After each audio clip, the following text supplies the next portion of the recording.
So my name's Jason and I'm the Library Community Engagement Coordinator for Monash Public Library Service, and it has always been our honour for the last 4 years now to host the Victor Melder Lecture. I would like to start by acknowledging the traditional owners of the land that make up the city of Monash, the Wurundjeri Woiwurrung and the Bunurong people. I recognise their continuing connection to land and waterways, and I pay my respects to elders past, present and emerging, and extend this to all Aboriginal and Torres Strait Islander people. So the annual Victor Melder Lecture honours the work of a truly remarkable man who joins us here today with his daughter. Victor's library was first established back in 1968 after he immigrated to Australia, and it's grown from just a single book to a collection of over 5,000 books and 2,000 journals.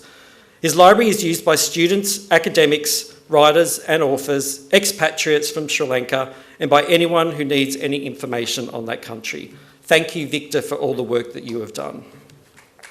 Thank you. I'd also like to acknowledge in attendance today Wayne Crothers, the Curator of the National Gallery of Victoria. It gives me great pleasure on behalf of Councillor Angela De Silva of the City of Monash, who's unable to be here today, to introduce the keynote speaker for the 4th Victor Melder Lecture.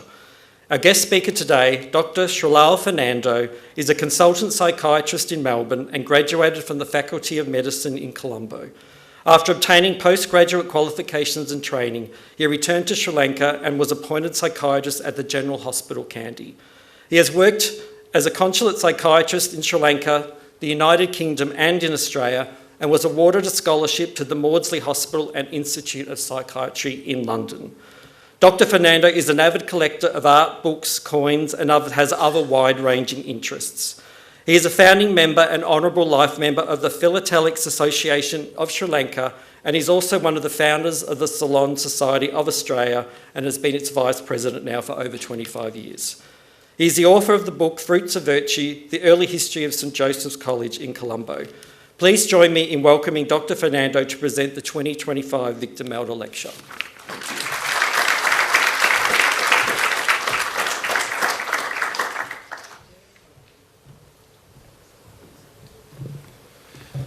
Thank you for the kind words, and thank you everyone for giving up your nice Saturday afternoon to be here, and I'll promise that I'll not make you go to sleep.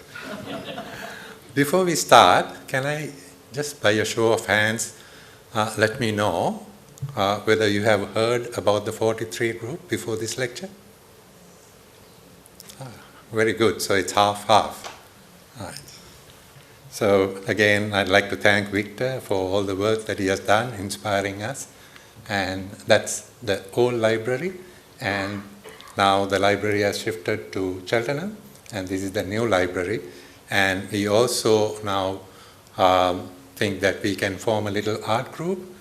We have enough space there in the library premises or just outside, where if you form a group, the group can have regular exhibitions. The 43 group, now they're called the 43 group because the inaugural meeting was held in August 1943. And wherever possible, I'll try and show the books that are associated with that, especially in deference to Victor's love of books, and also I share the same passion. So the 43 group, the ultimate book, was written by Neville Weeraratne, and I have drawn heavily from that book. I'll divide the talk into 3 phases. One is to introduce the members of the 43 group. Then we'll go on to a very short history of art in Ceylon. I'll continue to use Ceylon because all this was set in Ceylon before it became Sri Lanka. And then the aftermath and legacy of the group. This is the iconic painting by Aubrey Collett with the dominant figure of Lionel Wendt right in the middle. And I'll introduce the artist one by one. So these are the inaugural group members, and if you look at the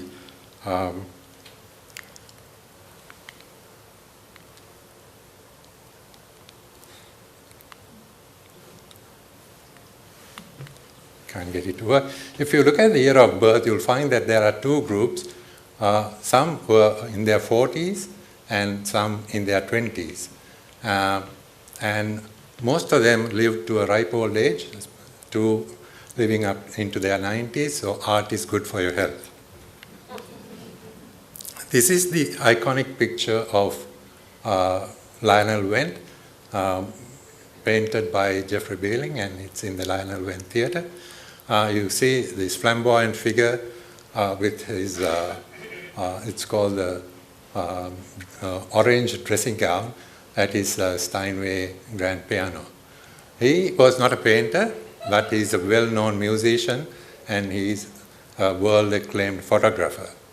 He was a formidable leader and he initiated the change in the system. System change is a buzzword in Sri Lanka at the moment, and he was truly an initiator of system change in the art world. The time was ripe. The old group of artists had done their time, and there was a formidable leader in Lionel Wendt, and then they took it forward. They established a benchmark, and also they took the art overseas. Before we come to that, a little bit more about Lionel Wendt.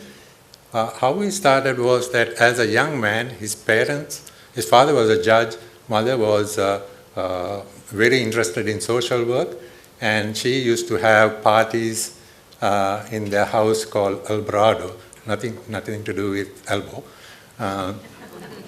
And Lionel used to organize most of the entertainment for his mom. But when his mom passed away, he continued with the soirees of music, art and dance. But what he did was he opened it to the local indigenous musicians and dancers and drummers, especially two people, Nittawala Gunaya with his dancing and Suramba with his drumming. They managed to do a number of overseas trips, mainly because of Lionel Wendt. We come to the youngest of the group, Richard Gabriel. He was a very young man when he was discovered by Ivan Pieris, and he then got lessons from Harry Pieris, and he was the art master at St. Joseph's College when I was a student. He was a master at his craft. He used to bring to life a horse or a bull just with a few strokes of his brush. He was very adept in woodcuts, lino cuts, sculptures, and church paintings. He was very well known for bull paintings. He could make them terribles, horribles, and you can see the tension between the artist and the bull. Sorry, the carter and the bull in this painting. And quite a different genre of painting. This is the Christ after the cross, and you can see it in the mode of the Pieta. He has just changed sides. I think in the Pieta it's the other way around, and you can see the long arm drooping down to see the dead weight, and the only thing that I can understand is Mary Magdalene with a very surprised expression in one corner. And if you notice, the Christ looks a bit like Richard Gabriel. That's Richard at work. He was a good sculptor, and this is he was working on a block of wood, which one of my patients gave me, and I handed it over to Richard. He kept it for about 5 years. It used to stand somewhere in the corner of his studio, and then he started working on it. And this is the head of the rector at St. Joseph's College, Peter Pille.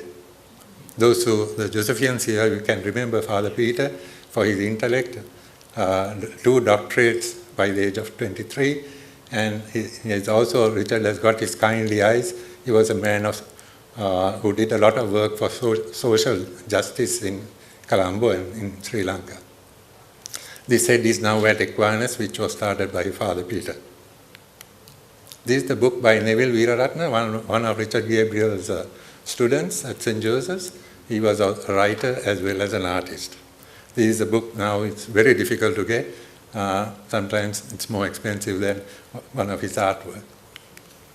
These again, bulls, people lovingly washing and tendering the bulls.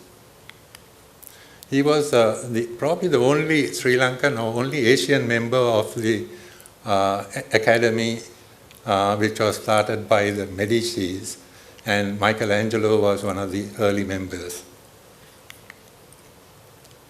Then we come to Aubrey Collett, who also had a connection with Australia.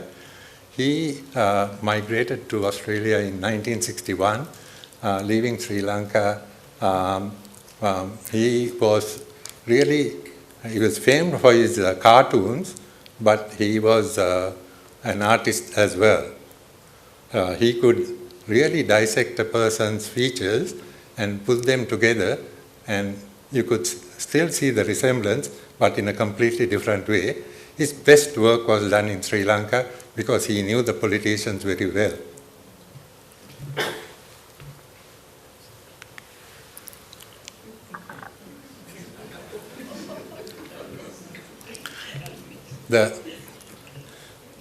The guy in the top hat and tails is D.S. Senanayake, the first Prime Minister of Sri Lanka, and really he's captured the ethos, what he represented. And the guy on this side is Bandaranayake, and you can see him thrusting his Subhasha sword and cutting everyone up. That's JR, and Sirimavo, the first woman Prime Minister of Sri Lanka, and Kannangara was the Minister of Education with the priceless pearl in his hand. Incidentally, he drew cartoons of the Minister of Education while he was a teacher at Royal, and then his position was not tenable. He had to leave, and then he started working for the newspapers. He then migrated to Australia, and he worked for a number of newspapers, and he won the Walkley Award.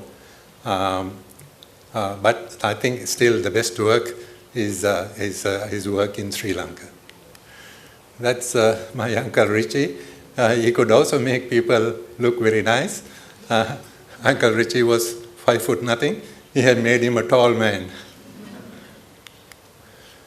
Then we come to George Claassen, who also had a connection with Australia. He moved to Australia, but he stayed here only for 2 years. He was a very gentle man. He was a painter, sculptor, and a poet. He had no Asian influence in his paintings.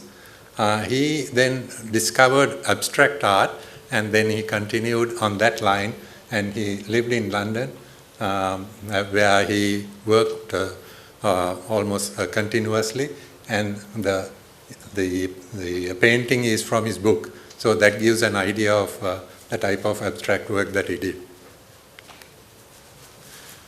Manjusri is a very interesting guy. He was a priest, a Buddhist monk.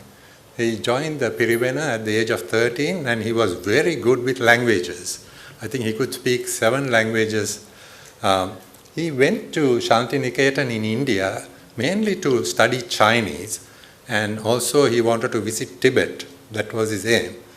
But when he went there, he found that he met an artist, Nandalal Bose, an Indian artist, who then got him to paint. And then I think with that he found his medium. He came back to Sri Lanka, and then he visited temples. He spent a lot of time making the scaffolds, going up. Sometimes he had to, fight the insects and all that came in caves. And he painted and took the paintings to Shantiniketan, where it was a hit. I don't think it was appreciated in Sri Lanka at that time, but it was a hit in India. Then he came back, and then he continued as a monk. But he lived in Gautami Vihara in Boralla. Has anyone been to the Gautami Vihara in Boralla? Yeah, good. A few other, yes. So that was decorated by George Keyt in 1939. So he would have had exposure to George Keyt, and that would have been his entry into the 43 group. He joined in the group, but he left in 45 to do his own thing. I don't think he really fitted in to the group's sort of activities, and he went to England. He exhibited there, and then when he returned to Ceylon, he left Robes. He became a journalist, and he has written a very interesting book on temple art, and also about 200 articles on art. His two children, the daughter and son, are also artists working in Sri Lanka. He was given an honorary doctorate by the University of Peradeniya, and he also won the famous Magsaysay Award. That's one of his temple paintings. He's famous for temple paintings, Tibetan. This is another temple painting which is in a gallery in America in one of the universities. This is a Tibetan painting, and this is a modern painting done by him. And that's the cover of the book written by a psychologist, Shamil Vanagatna, who has also written a book on Klassen. Now we come to Daraniyagala, who is the most enigmatic artist of Sri Lanka. He came from a very, I would say, political family, very well-known family, the Daraniyagalas and the Pieris. His mother and SWRD Bandaranaike, the Prime Minister, who later became Prime Minister, the mothers were sisters, so he was a first cousin of Bandaranaike. I'm not sure whether that's a qualification, but anyway, he was also the best man when SWRD married Sirimavo. He went to Cambridge and he became a lawyer, but his main interest was in art. So he studied at the Slade School of Art and also the Académie Julienne in France, which was also really a group that was started by a rebel group against the School of Beaux-Arts in France. He exhibited with Picasso, or in the same exhibition. If you look at the names, J.F. Pieris, he was known as Justin Pieris at that time. He took the name Daraniyagala later on. So you can see J.F. Pieris, Augustus John, who was the greatest portraitist at that time in England. And Augustus John also painted the portrait of his father while in London. Picasso, 3 paintings by Picasso, Manet, and quite a number of well-known people. He came back to Sri Lanka, and then his father was appointed Trade Commissioner in London. So he went back there, and then he continued his studies there. And he could, when he started, he would paint just like anyone else. But as time went on, he started doing things differently. And this is, if you see it in the flesh, it's probably the best painting that I have ever seen of a Sri Lankan artist. Unfortunately, they are not in galleries. The Daraniyagalas very rarely sold their paintings. So most of those paintings are still within the family. This is Arjun Daraniyagala, his nephew, who was very kind to me and showed me all the paintings and about 150 watercolors when I gave a talk on Daraniyagala. It's time that Sri Lanka had a gallery for Daraniyagala. He's one of those artists where he should have a dedicated gallery for himself, and none other than Arjun's house, which is about, I think, 4 doors away from the Lionel Wendt Theatre, ideally placed. And the house was designed by Geoffrey Bawa when he was a law student. So it's probably the first house designed by the great Geoffrey Bawa that most people don't know. Now this is the cover of his book. Now this was called the Dark Nude, and no one knew what it represented. So I used to spend a lot of time with Richard Gabriel trying to work out what these paintings meant. And this being the cover, we started with this, and then we discovered that it is Solomon and Sheba. How do we know that? You can see the man, a wise man there, and the royal purple cloak gives an indication that he is Solomon. And Sheba was dark, and I think the Bible has only 2 lines about Sheba visiting Solomon, but history books show that they give a much more detailed account. And the story is that when Sheba visited Solomon, both were very obstinate, and they would not give in to one another. And then they came to an agreement. They said, okay, the first one to drink water would give in. And quietly Solomon, what he did was he laced Sheba's food with salt. So she became thirsty, and we knew the story. And then I can remember Richard saying, there must be a glass somewhere or a decanter of water. And there it was. Now, unfortunately, I don't know whether you can see just about Sheba's right hand. My pointer doesn't work, unfortunately. Can anyone see that? Yeah. Now, this is a completely different story. This is called the Blue Nude, painted by Daraniyagala. And this is in the collection of Christopher Ondaatje, or Sir Christopher Ondaatje. And he claims that this is the painting of a lady called Anais Nin, who was a famous liberated woman in the 1920s and 30s. She posed for Picasso, Matisse, and quite a number of artists. But I have researched extensively, went through Anais Nin's book, but there is no mention, and I think it's probably a bit of a furphy. But Christopher Ondaatje, if you know, is the brother of Michael Ondaatje. If you ever go to London, there's the Christopher Ondaatje wing in the National Gallery, so it's worth a visit. He I think, spent quite a lot of money, and I think the wing was named after him.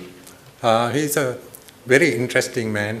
He also has written about 9 or 10 books, and his house is full of Sri Lankan ephemera, and there's a book called Visions of an Island written by Neville Weeraratne again, with all the illustrations.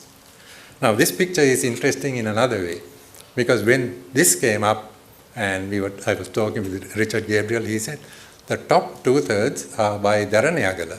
The bottom 1/3 is by me, including the signature. So I said, how come?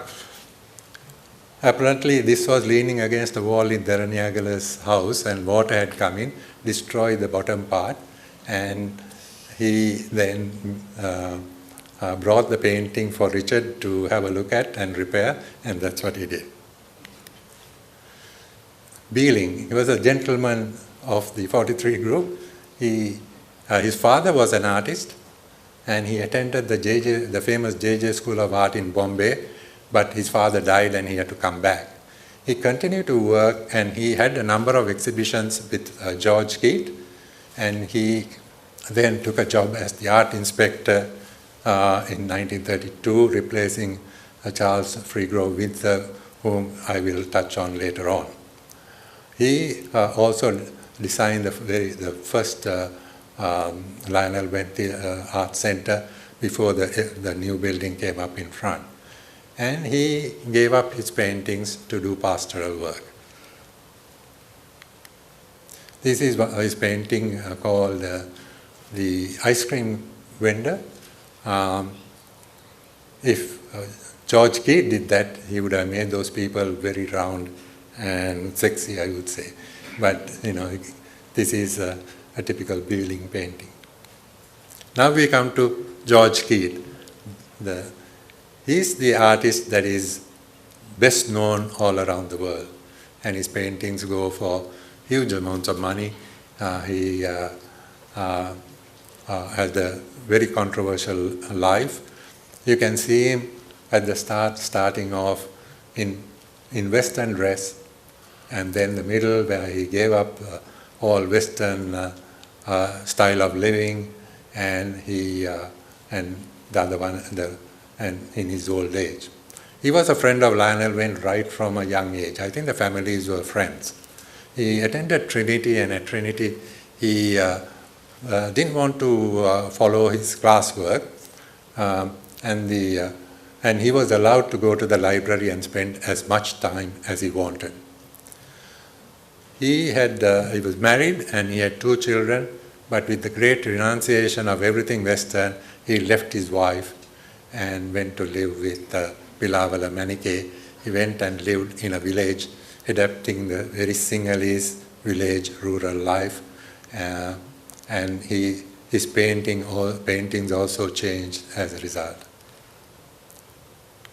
At the start, he wanted to be a writer, and he wrote 3 books of poems, but he was persuaded by Lionel Wendt to paint. And he used to write on Buddhist themes and also his poetry in the Buddhist Annual, which again is very difficult to get. And very luckily for me, my father had collected them in the 1930s, so I'm very proud to own some of these books with his paintings.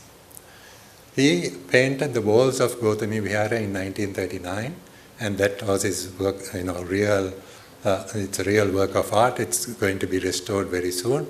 So if you go to Colombo, it's a place that you should really go and see. It's just about 10 minutes drive towards Borella.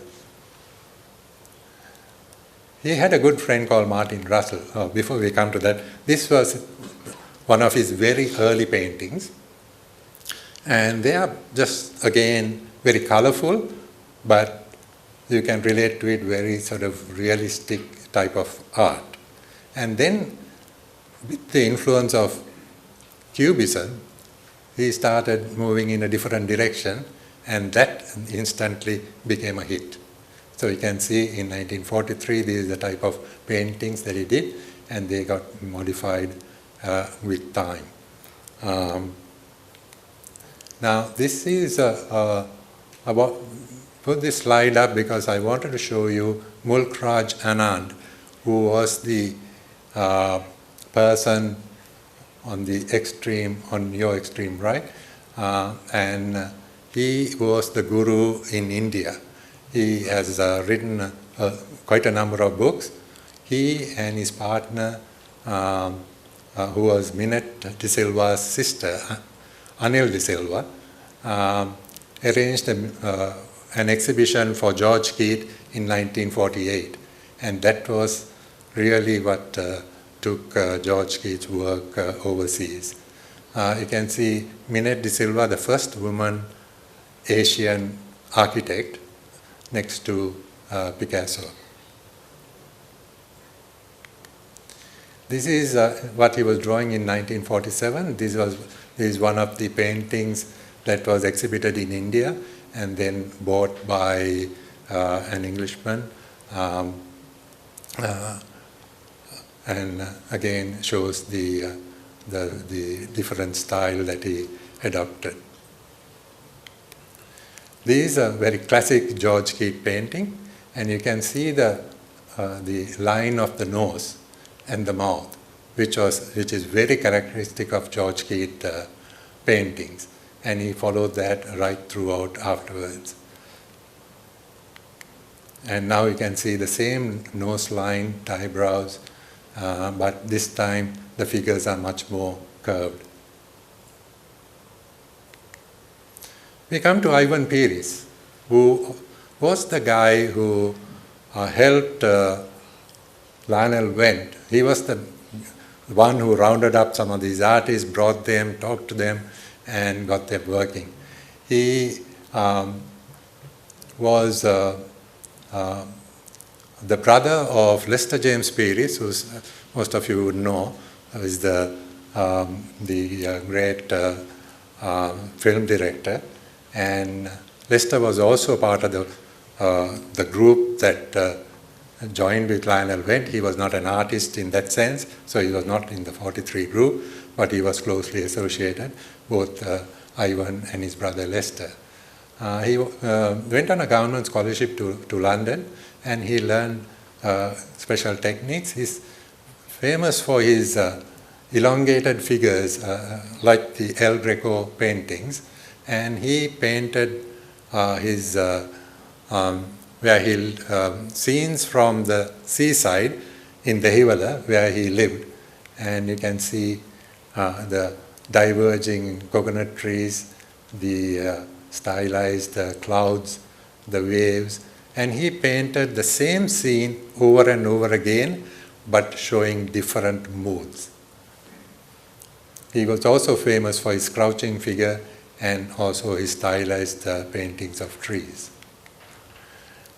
There's a beautiful book done by Manuel Fonseca and Senaka Bandaranaike of Ivan Pieris paintings.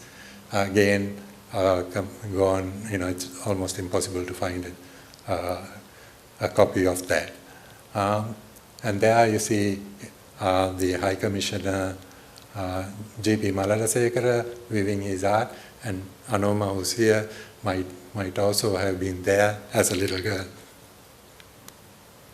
We come to Harry Pieris. Harry Pieris was the glue that kept the 43 group going. He, again, really didn't have to sell his paintings, so he could just paint what he wanted, but he was a very good art teacher. And he also promoted a lot of the 43 group activities, and if you go to Colombo, you can see quite a number of the 43 group art at his place in number 34 Barnes Place. It's called the Sapumal Foundation. Anyone who has been there? Very good, yes.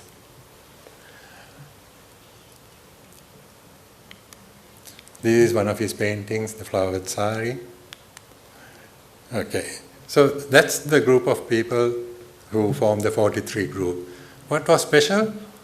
Well, they all did things differently. So the ideas that brought them together was the need for new art. They were not happy just to do portraits and landscapes. They wanted to do something different.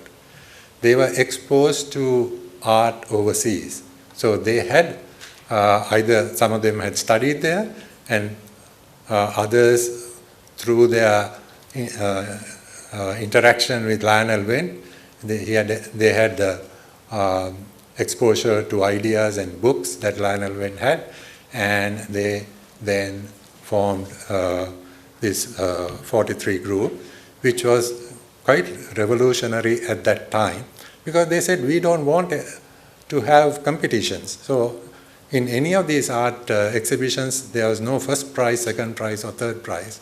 It was really collaboration rather than competition. And they opened, the 43 group had a number of meetings, and they also opened it to drama, a whole lot of music, so it was much broader than art.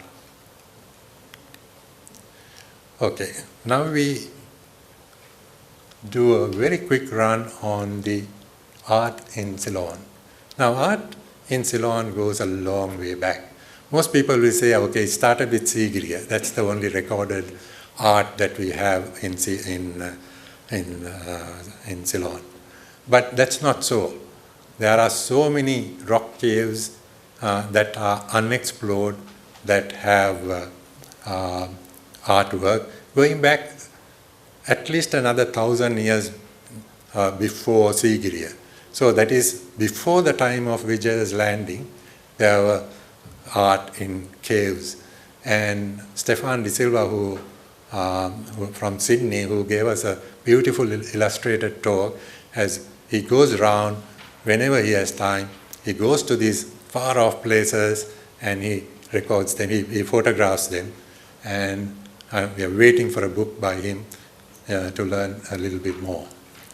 So if you want to read about history of art in Sri Lanka, there's no other book than Ananda Kumaraswamy's book on medieval Sinhalese art. He lived, I think from the age of 2 he was in England, his mother was English, and then he was the Indian art specialist at the Boston Museum of Art. And he wrote extensively, he studied and traveled, and it's any budding artist, I would recommend that they get a copy of this, or at least see it in the Victor Melder library and go through that. Then there is also Manuel Fonseca again, Seneka Bandaranayake, who, Manuel Fonseca's husband, who did another beautiful book, Rock and Wall Paintings of Sri Lanka, which is also available in the Victor Melder library. Sculptures are, Sri Lanka is known for mainly Buddhist sculptures, but that was really not in a way considered, well, we consider it an art form now, but at the time it was to promote reverence, deep thinking, calmness. So the sculptures have a completely different, I would say, idiom to the rock and wall paintings. And Sri Lanka was also well known for wood carvings, ivory carvings, metalwork, mats, and clay utensils. We come to the colonial period. In the Portuguese period, there are not many paintings that are there. There are few in Portugal. I think Ismat Rahim has tracked down one, which he has done an extensive study, and I know of only one more of paintings done during the Portuguese period, but there are many statues, and there are a number of ivory carvings which are in Lisbon, in the museums there. So there's really nothing as much as during the Dutch period. Now, the Dutch period paintings, there were quite a number of Dutch artists who came to Sri Lanka. They were employed by the VOC and as soldiers or in other, they didn't come as artists, but they were good at art, and then they painted.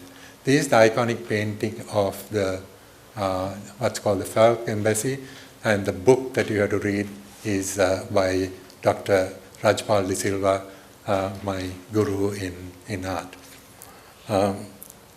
This painting is called the Falk painting. It was Governor Falk who, it is the embassy from the Candy King to the Dutch government. And this is the end of, it's like a photograph of that time, where you have the meeting and you take a photograph. Here they did a painting. And the original is in Holland, in the Rijksmuseum. But all these people, the Dutch council, they are individually, their faces are, not a uniform face. They all have personalities, all have been named. The 3 Candian chieftains have been named, and you can see the governor and the Low Country Mudliers with their bare feet at one end. This here. Then we come to the British period. Again, during the British period, we had a number of artists who visited Sri Lanka. Samuel Daniel, he was a friend of Governor Maitland. He worked in Colombo, and he died there. And he came from a famous family of artists: Thomas Daniel, Samuel Daniel, William Daniel. Then we had, and all these artists, they have been extensively studied, and you can get lots of material on the internet as well as in books. So the first one is by Samuel Daniel, The Deer. Then we have Andrew Nicker showing a view of Colombo. I think it's Mutual. And the third one is by Ernst Haeckel, who this is of Melissa. And he was famous for his natural paintings, so much so that when he went back to Jena and he exhibited, Gaudi, the famous architect, saw them, and that was the inspiration to use natural forms in architecture. Does anyone remember this lady? Yes, good. So this is Venkata Rangammal, who's the senior wife of Sri Vikrama Rajasinghe, the last Sri Lankan king. She, I think, two of her sisters were also, I think she was called the Randolia, that is the senior wife, and the two others were wives as well. And you can see this beautiful painting, which is attributed to William Daniel, but there is no record of William Daniel setting foot in Sri Lanka. So they think now that this was painted by his brother Samuel Daniel, and rather he sketched it and sent it overseas because Samuel Daniel died very young, and William Daniel then completed it and published it in a book called Oriental Scenery. We come to the British colonial period, the local artists. J.L.K. Van Dort is the lead, the standout artist in this group, and that's a painting by him of the Woolwendall Church. There was Hippolyte Silva F. He was famous for paintings of fishes, and recently, about I think 15 years ago, Sri Lankan government came across a collection of his paintings and they bought it for the National Museum. Then Harmanis Dialvis Seneviratne came from a family of artists, and they specialized in botanical art, and they documented a lot of botanical paintings, and very few people have seen their work, because there are only two folios of his work. One is in the Botanical Gardens in Peradeniya, and I think the other one is in Singapore. This is a sketch of the late British colonial period, the 1880s, the first amateur art exhibition, and it was organized by the Colombo Drawing Club, which was mainly expats and their wives. What happened from there onwards was the formation of the Ceylon Society of Arts, and that was there for a long time. And ACGS Amarasekara is a standout name in Ceylon Society of Arts. He was I think he lived till 104 or 105. He painted almost all the leading figures, including the governors and the prime minister. He had art classes. His atelier in Colombo was the incubation grounds for even some of the 43 group artists. And he, unfortunately, as he got later in life, he didn't change his stance. And when the 43 group was started, he crossed swords with Lionel Wendt, and there's a series of letters that they published on that. Then in 1920, Englishman Charles Freegrove Windsor was appointed Inspector of Art. He came from an artistic family. He was an artist himself, and he was the lead person to give impetus to the 43 group. He formed the Ceylon Art Club, but in 1932 he had to leave. I think his term of office ended, and Geoffrey Beeling, one of the 43 group artists, took over. But he had sown the seed for different art.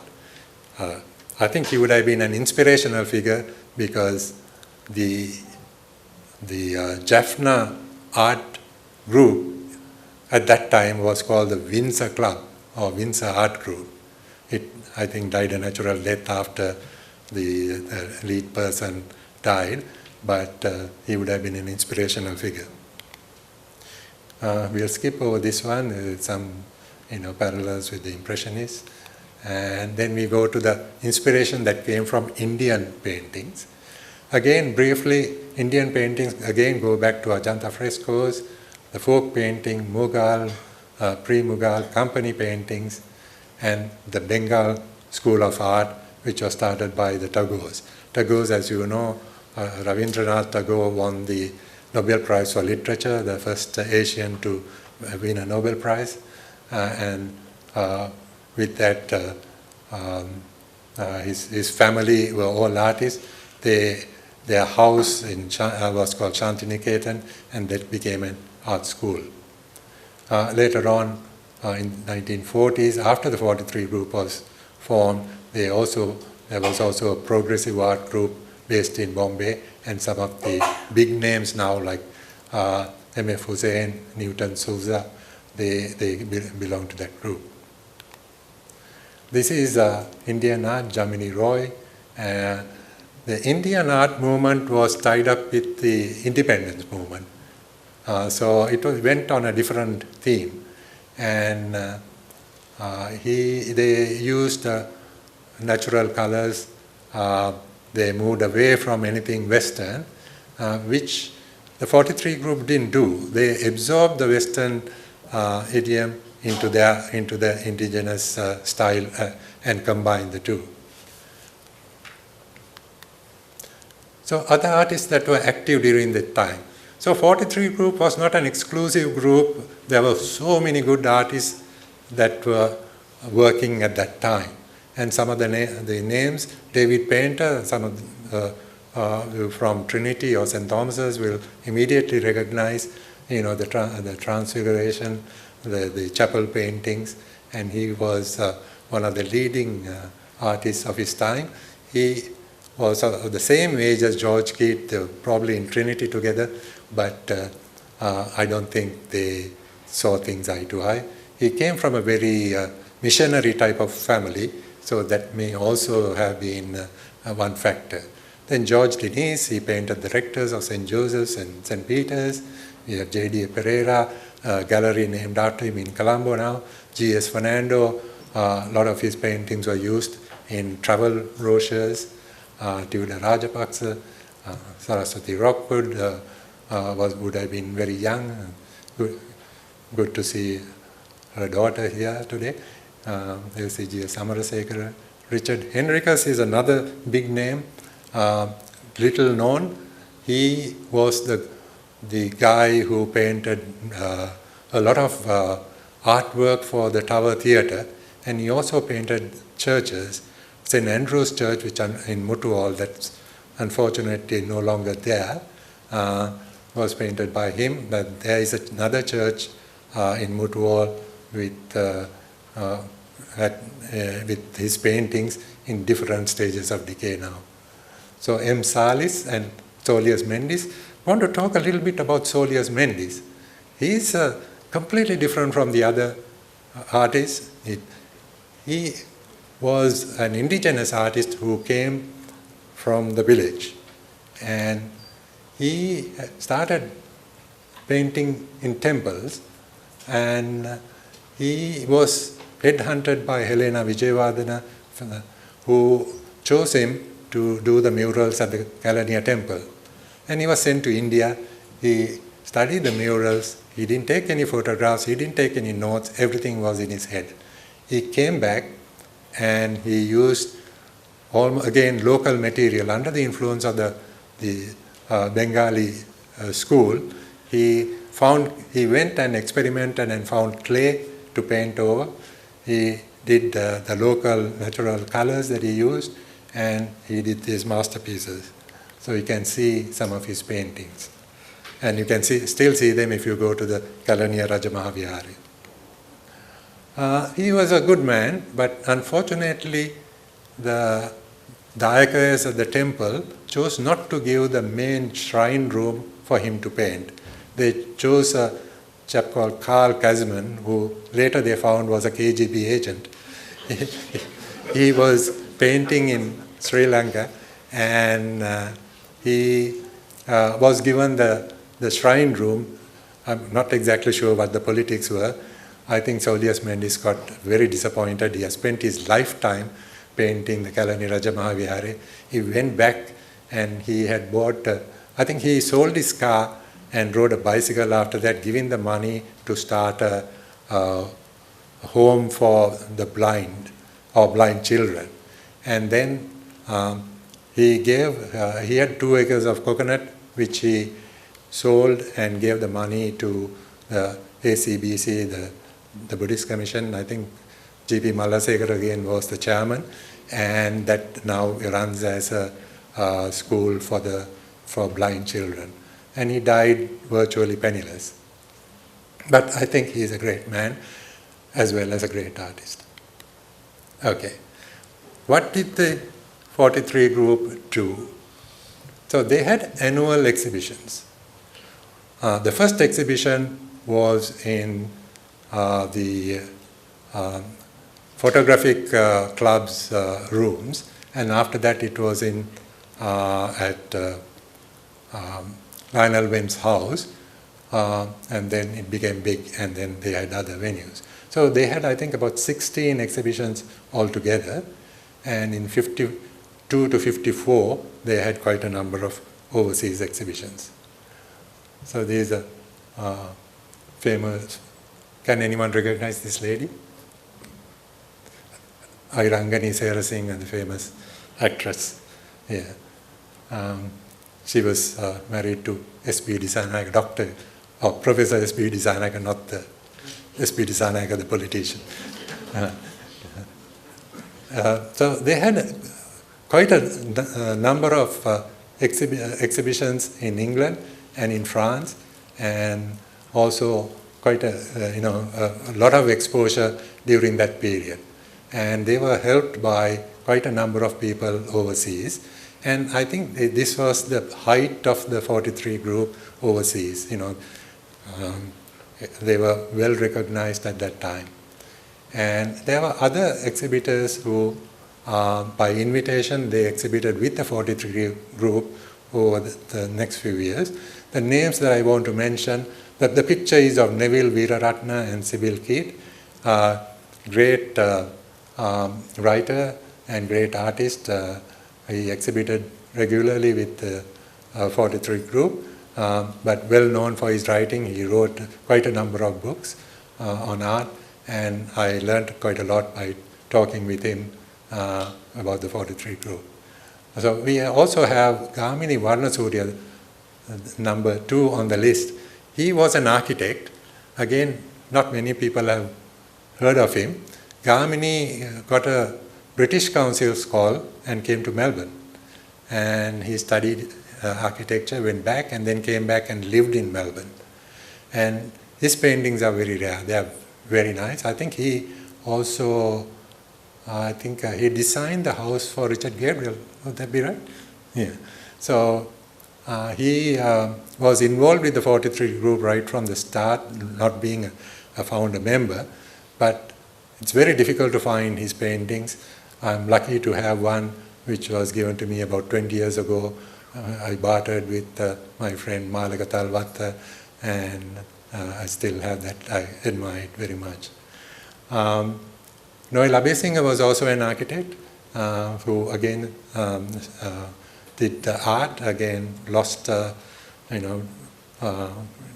don't know his whereabouts. Gamini Varnasurya, of course, passed away about 3 or 4 years ago. He gave up art. He joined a group called the Pubudu movement, Subud movement, and they thought that all this art was ephemeral, and he gave up art. Terry Jonkless also had, had associations with Australia. Donald Friend, whom most of you have heard, spent 5 years in Sri Lanka, and he exhibited once with the 43 group. Those who helped the 43 group, there are some names that have to be mentioned. Harold Pieris was one who was associated with the 43 group right from the start. He married George Keyt's sister, so Peggy, and he also brought up George Keyt's 2 children from the first marriage. He bankrolled quite a number of activities of the 43 group, and also there's a Harold Pieris gallery in the Lionel Wendt theatre that you can go and see. He was not an artist himself, but he was very closely associated with the art movement. Ranjit Fernando, nephew of Harry Peries, was also again very involved with the art movement. He lived in London the latter part of his life, and he helped to promote the 43 group overseas. Now, Martin Russell is a big name in Sri Lankan paintings. He was, I think, a nephew of Bertrand Russell. He came from a very elite family. Her mother was an artist. She had been model for Matisse. He was stationed in Colombo and then in Kandy, and he befriended George Keyt, and they remained friends till Martin Russell died. He bought a lot of his paintings.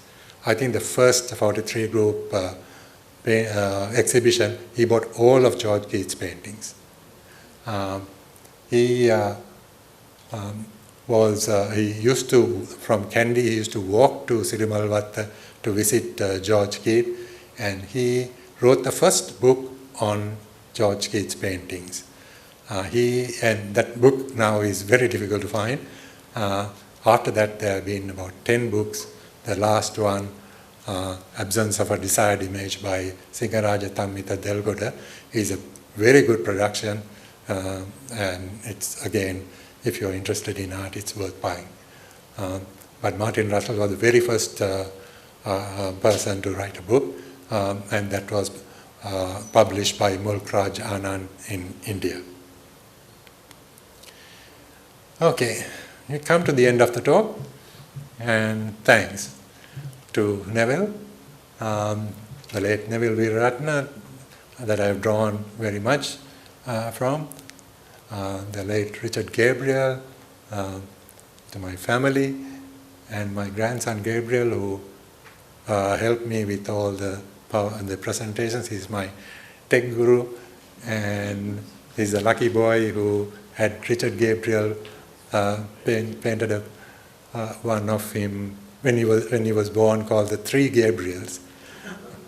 Gabriel, my grandson, Richard Gabriel, and Archangel Gabriel.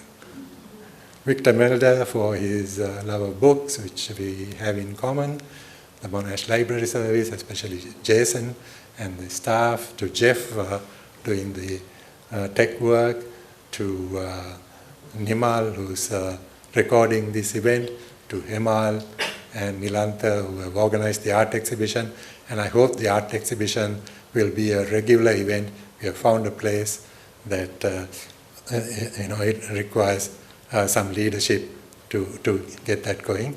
And every single one of you for coming today. Thank you.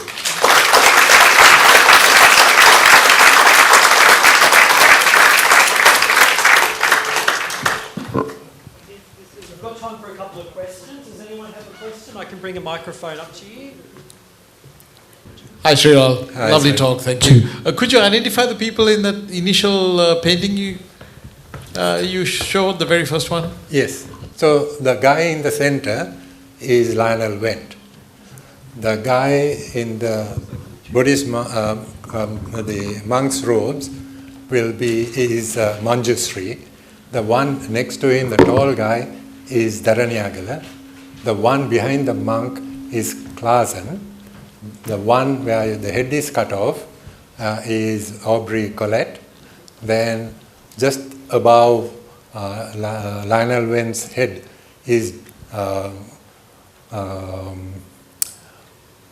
that's George Keyt, as usual, looking away. He was, I think, a reluctant member of the group at the start, but he joined in later. Next to him is Ivan Pieris, and then Richard Gabriel in the corner, and the other guy in the chair is Harry Pieris. And the guy in the specs is Beeling, Jeffrey Beeling.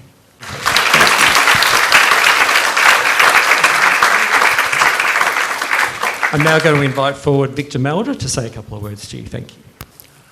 Thank you, Sri Lal, for your very informative talk on the 43rd art group. At the onset, you asked the lot of us whether we had heard of the 43 art group. You said you were pleased that half of us had. I was one of them, but that was all. I'd only heard about it. But today, you have educated me about the 43 art group. Not only that, I was pleased with the way you brought in the history of art in Sri Lanka prior to the 43 art group and after the 43 art group. I'm sure many of us tonight will be looking with a different angle at art in Sri Lanka. Art is not art, but it is a life brought to presentation by the different people. Thank you for that. I thank you all too for your presence this afternoon and hope you've enjoyed it. This is the 4th consecutive year of the Victor Melder lecture series, and I'm grateful to Councillor Angeli De Silva for organizing this, and I look forward to it continuing for years to come. And I thank Jason too for his patience and understanding and putting things together. And if I may, most of you have heard of the library. This new premises now. If you see Himal, he has a flyer which gives you the details of the new premises and visiting hours, etc. So thank you all again for your presence and have a good evening. Thank you.